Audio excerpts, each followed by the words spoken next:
Natural star Nani Nazriya combination లో తెరకెక్కిన movie అంటే సుందరానికి ఈ మూవీ వరల్డ్ వైడ్ గా థియేటర్ లో సందడి చేస్తోంది. కామెడీ జోనర్ గా వచ్చిన ఈ ప్రయోగంతో నాని మెప్పించాడా? అంటే సుందరానికి బాక్స్ ఆఫీస్ లో మార్కులు పడ్డాయా? ఫైనల్ గా ఏం తెలిందో మీరే చూడండి. Natural star Nani Nazriya combination లో వివేక్ ఆత్రేయ తెరకెక్కించిన మూవీ అంటే సుందరానికి వరల్డ్ వైడ్ గా రిలీజ్ అయ్యి థియేటర్స్ లో సందడి చేస్తోంది. కామెడీ రొమాంటిక్ డ్రామాగా వచ్చిన ఈ మూవీ కిక్కిస్తుందంటున్నారు. ఇక కథ విషయానికి వస్తే సుందర్ లీలా ఇద్దరూ చిన్నప్పటి నుంచి మంచి స్నేహితులు. ఆ స్నేహమే ప్రేమగా మారుతుంది. ఆ ప్రేమ గురించి ఇంట్లో చెప్పాలంటే భయపడతారు. దానికి కారణం వీరిద్దరివి వేరువేరు సంప్రదాయాలు, వేరువేరు మతాలు. అందువల్ల ఇంట్లో వాళ్లకు చెప్పకుండా ఈ రెండు కుటుంబాలను కలపడానికి సుందర్ లీలా ఏం చేశారు అనేదే స్టోరీ లైన్. అంటే సుందరానికి మూవీలో నాని కామెడీ సన్నివేశాలతో పాటు ఎమోషనల్ సన్నివేశాలతో బాగా ఆకట్టుకున్నాడు.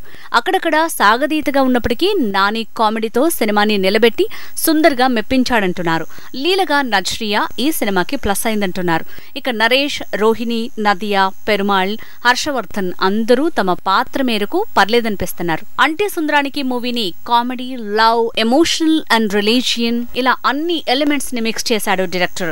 ఒక యూత్ఫుల్ ఎంటర్టైనర్ గా వచ్చిన ఈ మూవీతో సక్సెస్ ని అందుకున్నాడు వివేక్ ఆత్రేయ. రొటీన్ లవ్ స్టోరీగా ఉన్నప్పటికీ సుందరానికి మంచి మార్కులే పడుతున్నాయి.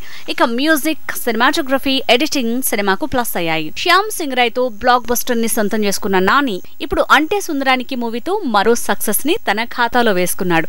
ఎక్కడ చూసినా పాజిటివ్ టాక్ తో దూసుకువెళ్తూ కిక్కిస్తున్నాడు నేచురల్ స్టార్.